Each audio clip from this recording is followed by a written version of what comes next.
Awesome. Lauren, I am very, very excited to have you on the podcast today. I actually tried to wear a color that was somewhat of the same brand color from your website. I don't know if you Love probably picked it. Thank you. Yeah, I looked, I was like, okay, my phone's purple. Let me see if I can All find right. somewhat of a lighter color purple for Yeah, the you for the passed. You show. passed the test. Good I job. appreciate that. But thank you so much for being on here. I'm kind of excited because you're the first person that I know who's been able to create something for themselves, get acquired, and then decide to create something again, or basically the same thing. So I'm interested in how that process went. But again, I want to say thank you so much for being on today's episode with us. Thanks for having me. Yes, you've built something incredible, decided to get it acquired, and then rebuild it. Before we talk about that, I want to take a background for people to understand a little bit about like who you are and how did you get to the point that you built a network to where you can then help place these top level executives and C-suite individuals into these companies. Yeah. So, a little bit about me and my background. I started my recruiting career at a boutique firm in New York City called TrueStar, which was focused on placing women on boards. And when I joined, the founder, her name is Beth Stewart, had just launched. And by the time I left, we had placed 40 plus women on mostly Fortune 1000 boards. So it was this amazing journey, like 5 years, really entrepreneurial and exciting and fun. And our clients were fantastic and kind of like self-selecting. Like most of them cared a lot about diversity, which was really fun. And the people I met there were just unbelievable. Like the stories that I would hear every single day about how particularly women got to where they were in their professional lives was just moving on every level every day. And so at the end of 5 years, my fiance, now my husband, got a job in the Bay Area. So we decided to move, and Beth basically said to me, like, if you want to stick around and kind of like run our West Coast thing, you can. And I said, I think I need to go see if I actually like recruiting or not. So I did kind of a survey of the Bay Area and landed at a boutique called SPMB, which is works mostly in the venture-backed tech space. So it was like a crash course in more like deep infrastructure tech and also a course in like partnering with venture and figuring out how to like land searches from that world. And I loved it. I loved the nature of the like scene in San Francisco and surrounding area. But it didn't take me long to realize that I was really missing the mission-based aspect Okay. of what Beth was doing. And I also missed the entrepreneurial side. Like I loved running, I loved coming up with new things and like making decisions around the business and how things were being run. Wasn't able to do that in the sort of mid-sized firm. So I decided to take a risk and launch my own business, which kind of married those two experiences, placing women and diverse leaders at the VP and C level. So that was in 2019. It was sort of like the right time and right place for that type of firm. Yeah.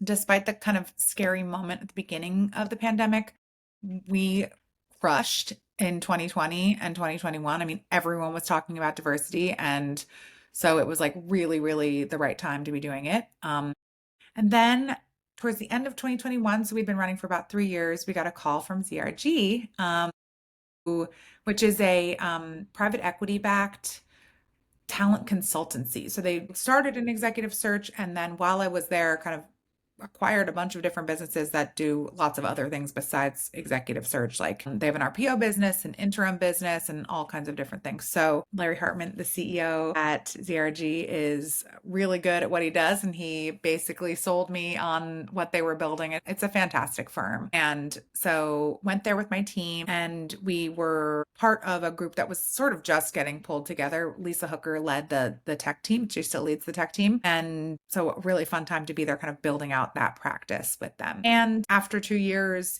kind of a similar situation, I was missing the entrepreneurial side, missing the sort of freedom that comes with running your own business and the options that you can offer clients when you don't have constraints of a larger firm. So as of last March, we are back out on our own. And in my early day deal making with Larry, I said to him, like, I don't know if this is going to be right for me. So I'm going to need it in writing. Like I can go back to doing my own thing time if and when the time comes. And he was like, of course, like this is an experiment on both sides. So we have to see, like, we want you to be happy. And so I thought that was actually like really good business and really smart of him because I wouldn't have joined if I didn't have that option. And I was really glad to have it when I did.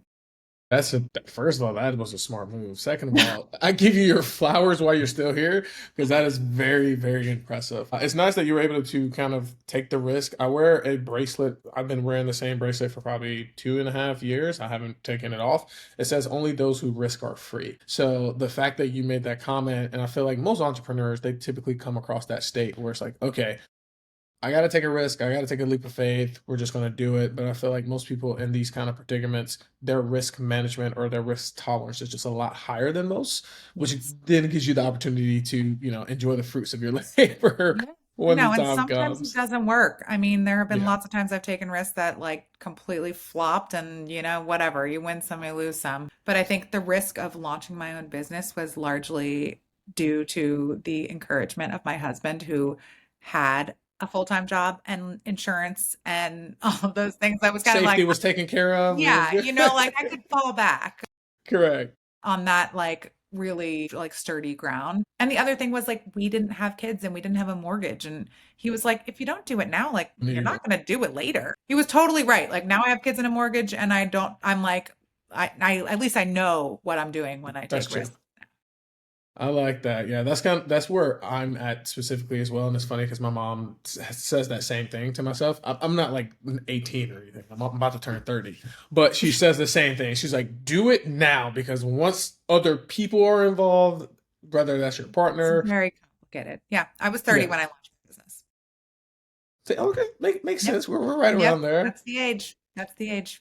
Before we jump in, I want to do a fire rapid question with Oh you gosh. really Okay, here we quickly. go. Because I feel like that's a lot of people when they're looking towards talent, they want to see who has the most dressed up resume, who has the most experience in key areas. And I asked because I'm having a conversation with one of my friends. He's at a government contracting company or whatnot. And he's learning that a lot of these people, they spent like 10 to 20 years in this one particular company, which is good. But then when they decide to go somewhere else, the second company is looking at it almost in a sense of hesitancy because it's like, hey, cool, you have loyalty, but you only have 20 years of experience in this particular field. So now like diversification becomes a bigger conversation versus years ago it wasn't like that. Like you wanted to be more, yeah, explain It has that. totally changed. But I would say like this is really something that I believed so strongly when I was like going out on my own for the first time and like really being the decision maker on who clients see and who I go to bat for. And one of the things that we always say at Precita is like we are trying to become trusted advisors to our clients. And so our goal is to share candidates with them who we think are going to make a really like big difference in their business and help them make more money. At the end of the day, that's what we're here to do. And sometimes that isn't exactly what they think they need to begin with.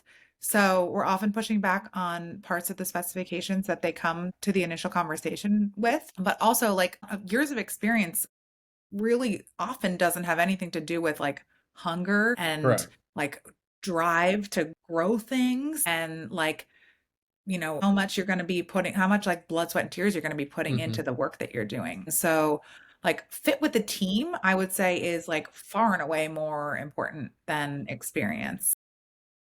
I think that's interesting because I mean, of course, you do need some competency of Oh, the yeah, of course. experience. Yeah. I mean, if you're placing a CFO, like, yeah, they should probably have like a CFA and like know what they're doing. They have to be like in some of these roles, like they have to be like board certified on things. So like, yes, Yeah, they're gonna tick the boxes, but like the difference between 12 and 15 years or 15 and 17 is like yeah. totally negligible in my opinion. But I think it's also like, and I don't somewhat of I've done some hiring for like internal teams, but not to a degree of what you Yeah. guys do. But Yeah.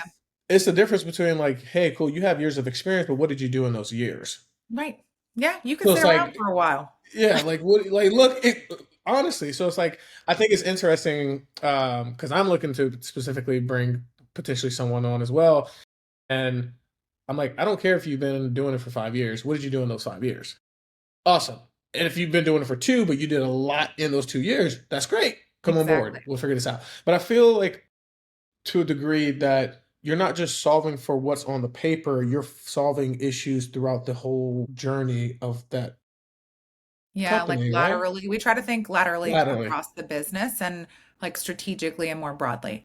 Okay. Because a lot of recruiters are kind of like order takers, and Mm. if you haven't noticed, I'm not.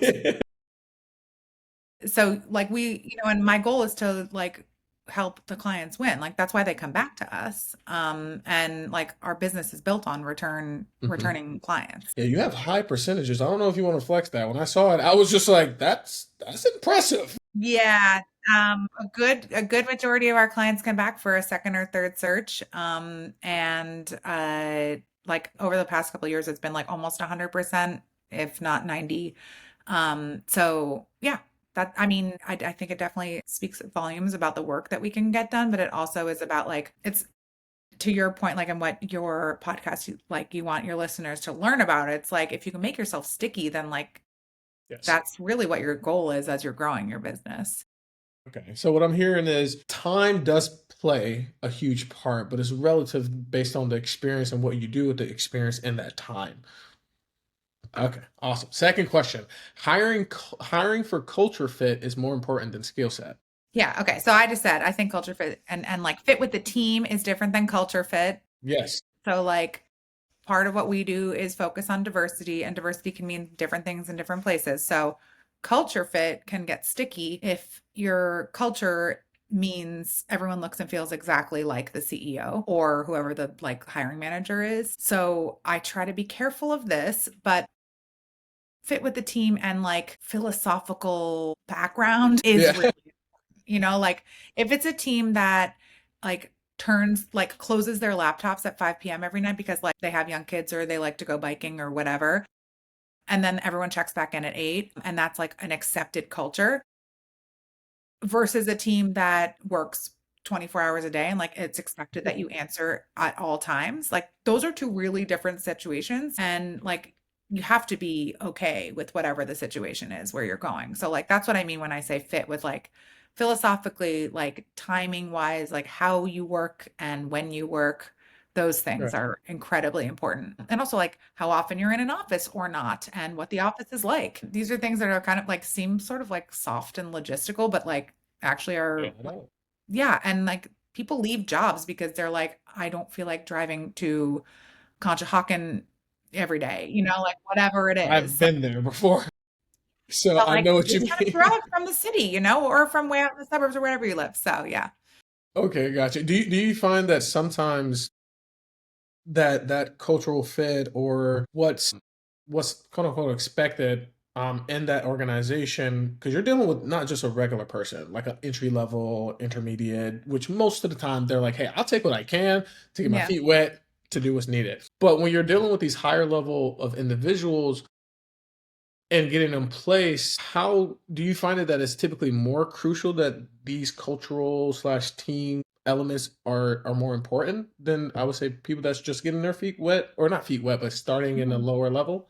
Yeah, I mean, it's more important because ideally you're placing an executive for some kind of longer period of time. Like Gotcha. often entry level people are expected to come in for 2 years and then leave, and it depends on the job, but they're a little bit more like in and out. And with Hmm. the executive hire, ideally you'd like them to stay through whatever the next like phase of growth is, and that's usually more like 3 to 5 years. Gotcha. Yeah, so I don't know if that answers your question. Yeah, it does. So next question.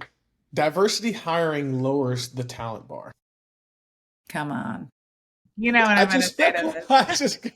I was gonna ask. No, absolutely not. Obviously not. So, okay, listen, like it's like when we talk to clients who are looking to hire fantastic talent and on the fence on whether they care about diversity or not, which does happen quite often, Yeah. what we say to them is like, we will not make any changes to the caliber of talent who we're going to put in front of you. They might happen to be diverse, and that's because we come from diverse networks and we are really creative about how we source candidates, but it will not change the caliber of the placement. And in fact, it could be argued that diverse candidates have to work harder to get to where they are and like be twice as, hardworking. So yeah, no, absolutely not. Yeah, no. Okay, perfect. We use AI all the time, every single day, Yeah. like for everything, because we need to know information about our customers or our clients and what they're doing and who their competitors are and like So for sourcing and research and even Hmm. outreach and like market, I mean, we use AI for every single aspect of our business, but like we are people interacting with people. Correct. And at the end of the day, like I'm having conversations like the one I'm having with you Hmm. pretty much from 9 to 5 every single day. And you don't really understand a person until you meet them face to face. So I don't think That's that can true. be replaced by anything.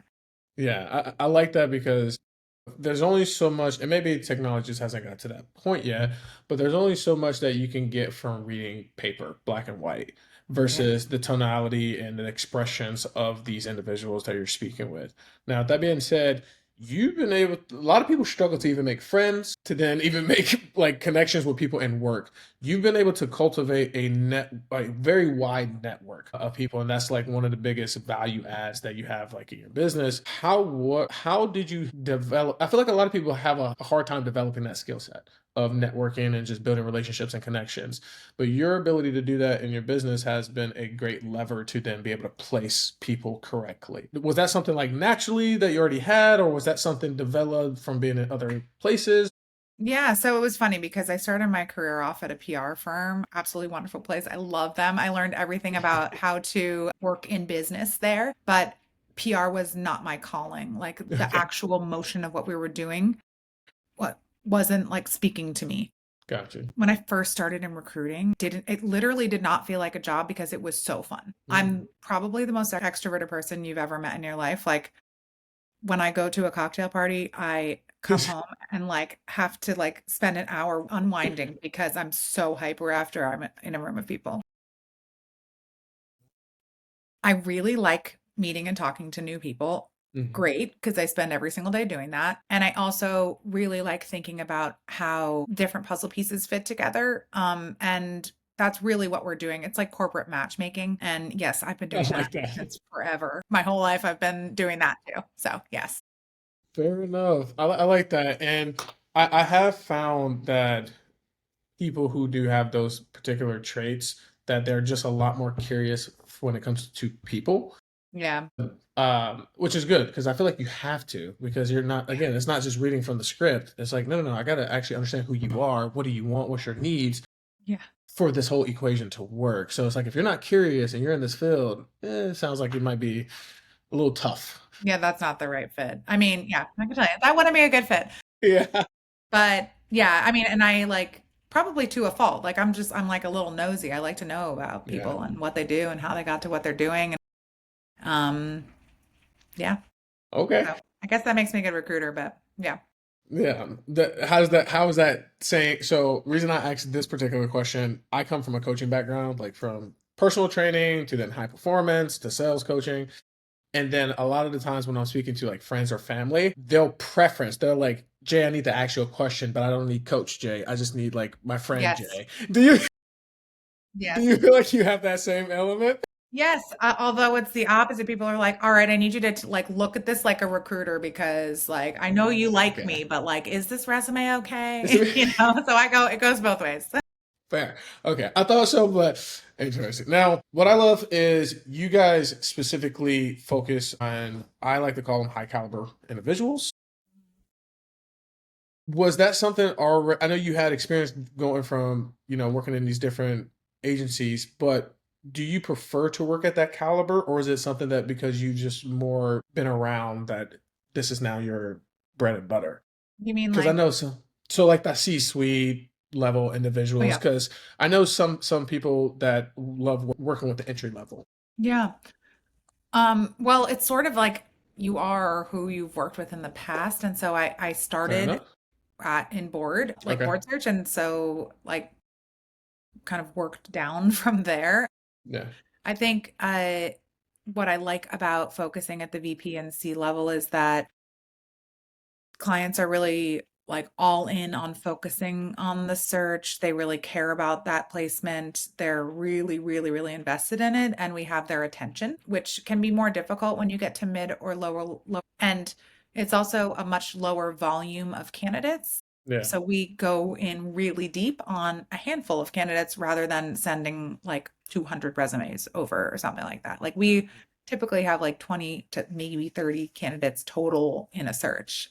Wow. And that means like we've done a lot of vetting before we're sharing someone, and we're Right. going in deep on what they've done and why they're a fit and who they are. Our goal is for our client to actually not have to have that many conversations. Like we want to be the ones who are doing the vetting and give them some menu options and then let Hmm. them choose from the menu. Like ideally, like in my ideal world, I'm showing 5 candidates, they meet 3 of them, they hire one. Like that's perfect. Yeah. And it's happened. And that's like why we're experts at what we do. Like we get really deep with the client on what they're looking for early on and then like go off and work our magic and find those people and then hopefully bring them like basically exactly what they asked for. Correct. Yeah. So I like that. And to tie to one of the things you mentioned a little bit earlier, you said that sometimes what these companies or these executives are looking for, they don't realize that's not actually what they need. So how do you have that conversation, I guess, whether it's understanding this term diversity or, this uniqueness to this person they're looking to put in place? Is it often that you have to help them craft that or maybe like refine like, hey, I know you're looking for this and you're looking for diversity reasons, but let's adjust maybe? yeah, absolutely. It happens all the time. So usually our client comes to us and they have like a vision of what they want this person to look like. Yeah. And usually it's pretty specific, which is Is it like good. dating list specific? Like I need Like six they foot, know. 6 foot. Okay. Yeah, they know what they want, which is good. We try to push back on like as many of those parameters as we can because if you're looking for diversity, you have to go like broaden the aperture a little bit in order to get enough players into the game. Yeah. So the number one things I try to push back on are geographic location. Okay.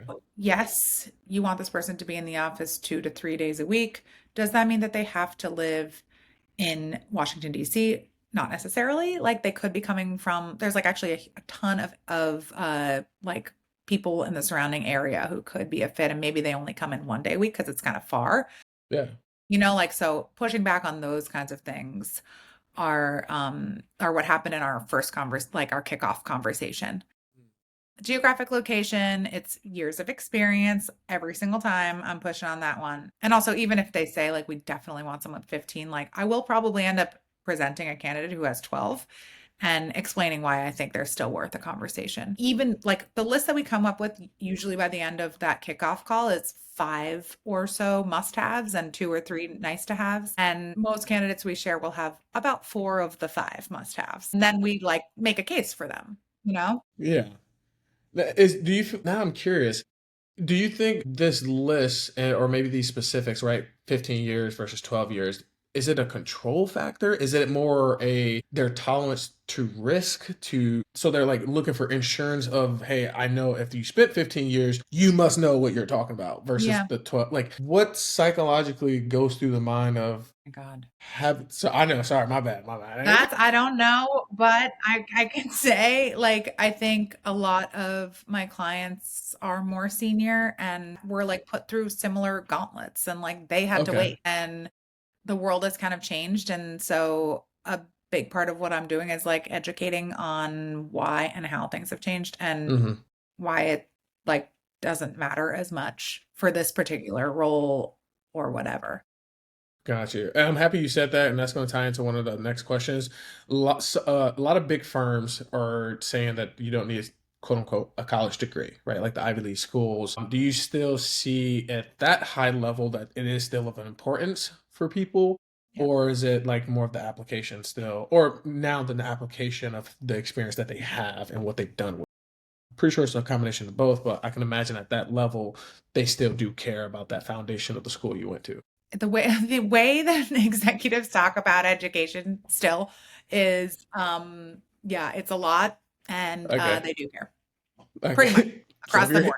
if you're hearing this, Yeah, they future care. reference, yeah, there's Yeah, they care.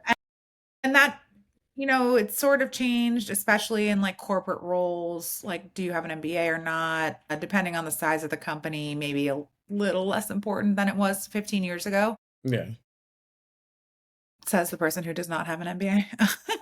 Um, Well, but yeah, but I think like caliber of schools and like especially if people have like an allegiance to a school.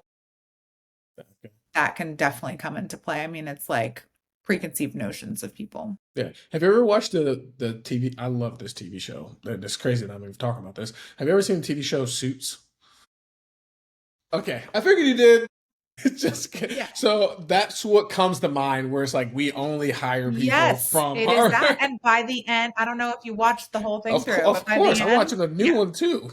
Okay, cool. So by the end, yeah, they're like, okay, that was dumb. We don't need to do Yeah, that. And yeah. that is basically exactly the timeline of Suits was like when that started happening.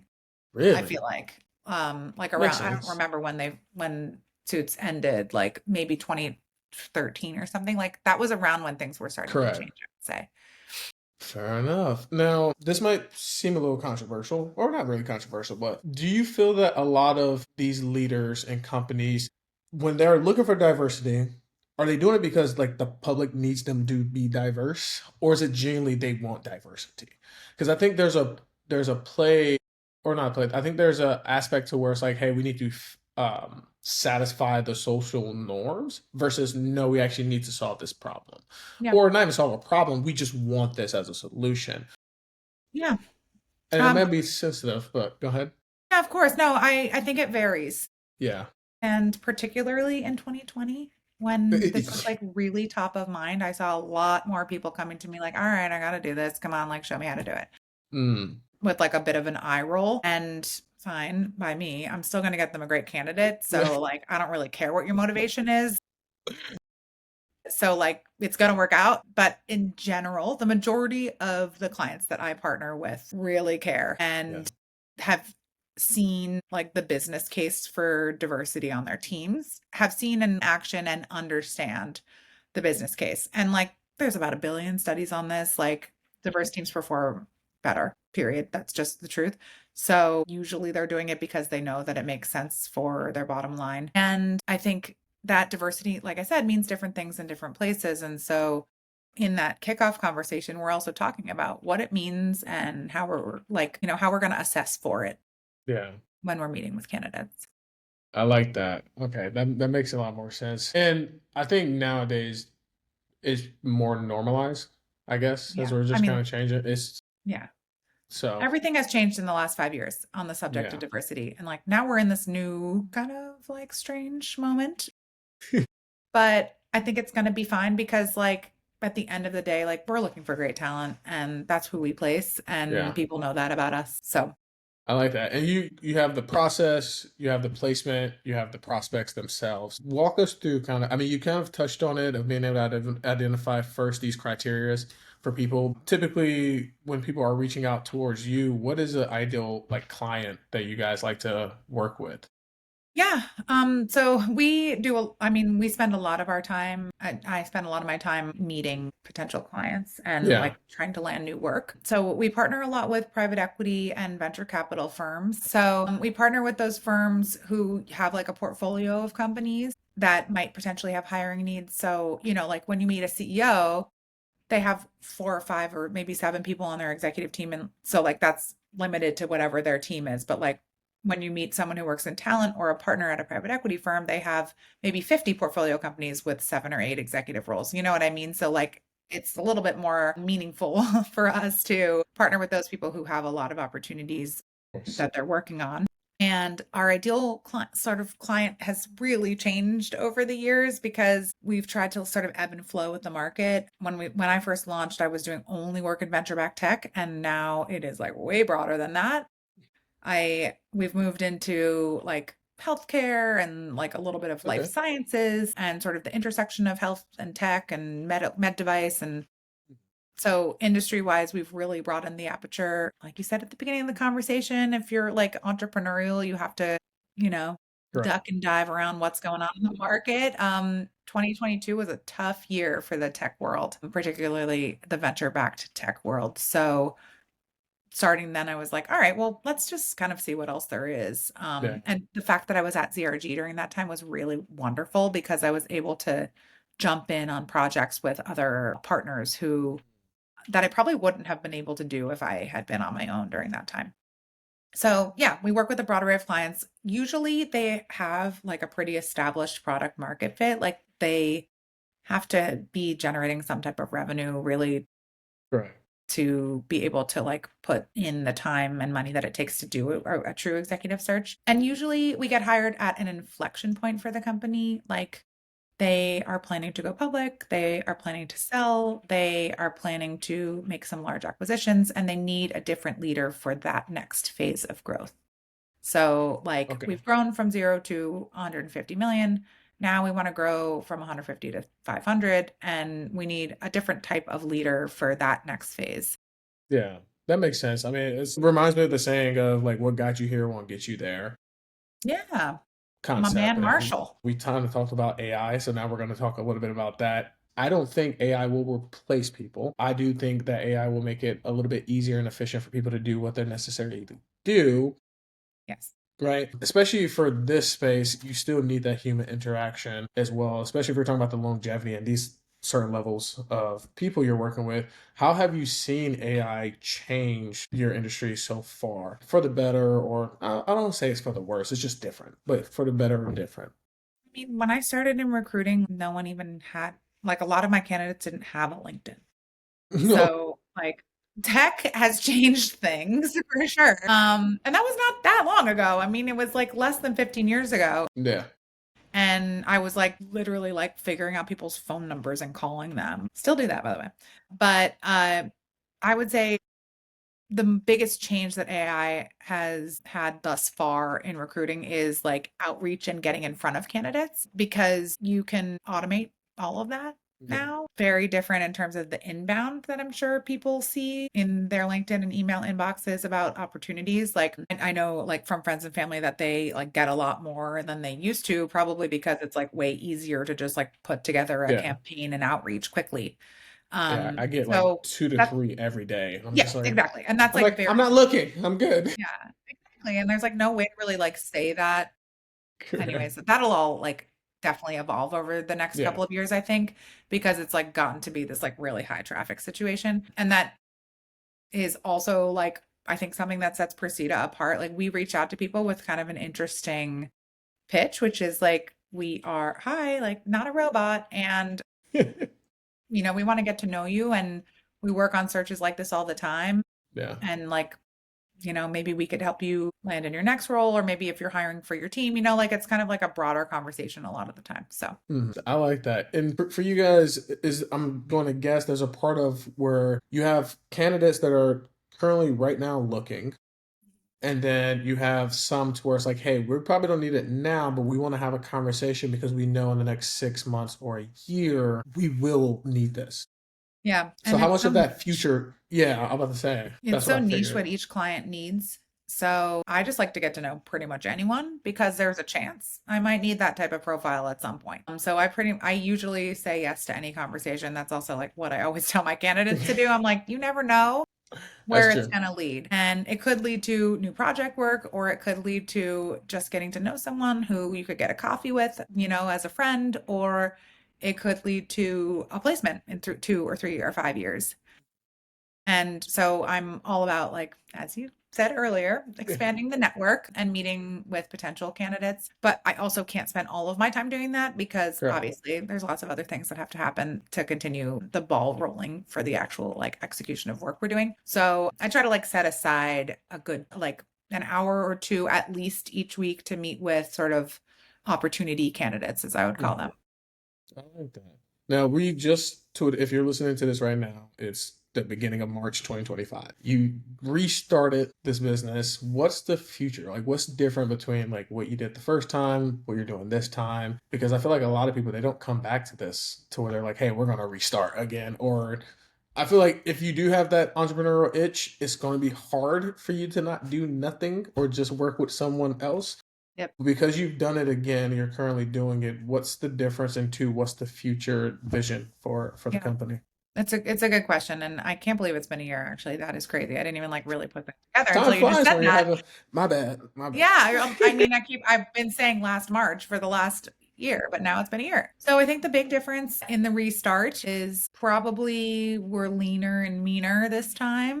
we like when I first was launching, I was thinking maybe like I wanted to like really grow out a big firm and have a Mhm. big team. And I think I realized that, and especially going to ZRG, like I really just like doing great work and being good at what I do. And so the team is now really just me and Shannon, who's my like right hand lady. Hey, She Shannon. yeah, nothing would happen here without her. She does research, like first round outreach and interviews, and she's also like my sanity check and like, person to go to for everything. And then I have a coordinator, a Casey, who also keeps the wheels turning, and that's it. And so really what I'm trying to do this time around is just like get this tight little group to like be working in perfect harmony and rhythm, which we are. And then from there, maybe think about bringing on another partner or two who could help expand us into some areas that we don't really have expertise in. So starting smaller and slower, I think was definitely the biggest difference this time around. And it's like, it's been good. I'm very glad I approached it that way. I like that. Yeah, I've one of the skill sets and certifications I got a long time ago was like Lean Six Sigma and the Yep. concept of being able to stay as lean as possible, Yep. limiting as much waste. And I try to apply those practices every day, even with people that I'm working with as well too. But one of the things of the company I worked with, they talked about having like Trojan horses. It's like, hey, we don't need big teams. We just need people who are strong enough to make sure we can push the needle or move the needles forward. And it's like, hey, if you can stay lean, you can find these powerhouses who can control their spaces. Like you're going to build something very incredible and impactful as well too. So Yeah. I applaud you for that. Thank you. Yeah, and like I don't want to take over the world with this business at all. Like I don't because like that changes the job. Like the bigger your Hmm. team is, the more you're spending time managing your team and the less time you're doing search work. And I found out through this past like 5-year cycle that what I really love is I love recruiting and I want to keep doing it. I don't want to be like running a 30-person firm. Like Yeah. that's a totally different job than what my job is today. No, I agree with you on that one. I think some people they hear that in the sense of like, oh, I want to build a big company, big organization, and it's like, do you really, or do you want the outcome of what that is? Yeah. And it's like, could you still get there by being lean with smaller amount of people, just more impact and stuff like so. Exactly. Yeah, you can have a huge impact with a little team. And like who knows? I mean, I don't know what I'm going to do forever. I'm a person who's very open to different opportunities and things and I always take calls from recruiters. And so I'm really open and excited about continuing to grow Precita and also thinking about, potential other opportunities over the next couple of years.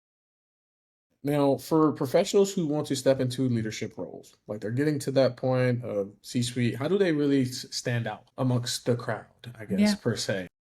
I have a really short answer to that question. It's basically be really good at your job. And like everyone will talk about it. If you're really good at what you do, everyone around you is going to know it and tell everyone else.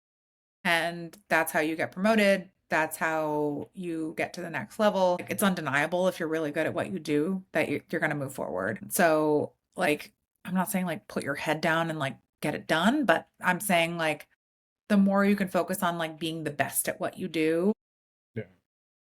things are going to come from that. And like don't get distracted, I guess.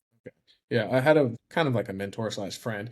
He was like, the biggest things you want to do when you come in here, he's like, you want to be undeniable and you want to be irreplaceable. He's like, you do those two things, regardless if you stay here or not, you will be okay. I was Yeah. like, okay, Yeah, he's not wrong. So, it's totally true. And then the opposite side of that is like, remember that, yeah, like the irreplaceable thing is exactly right. You want people to think about you for every single, like anytime something comes up for your expertise, you want them to think of you and just be the first thing that pops into their mind. And so that goes to like how you market yourself and how you talk about what you do. And so like, that's all important, but like your work kind of speaks for you. gotcha. Awesome. Now, as we wrap up, where can people find you, connect with you? They're like, hey, Lauren, I need to actually hire for my next level, my next Yeah. stage. Where Yeah. can they find you?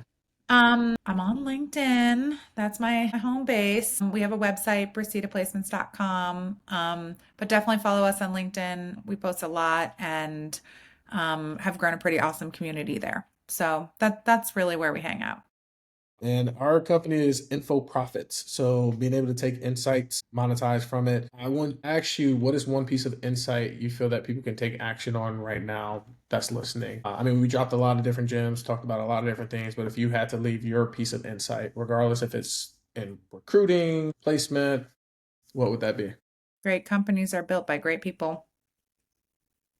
You could So write that make sure you down. do the right hiring, and I can help you with that. Yeah.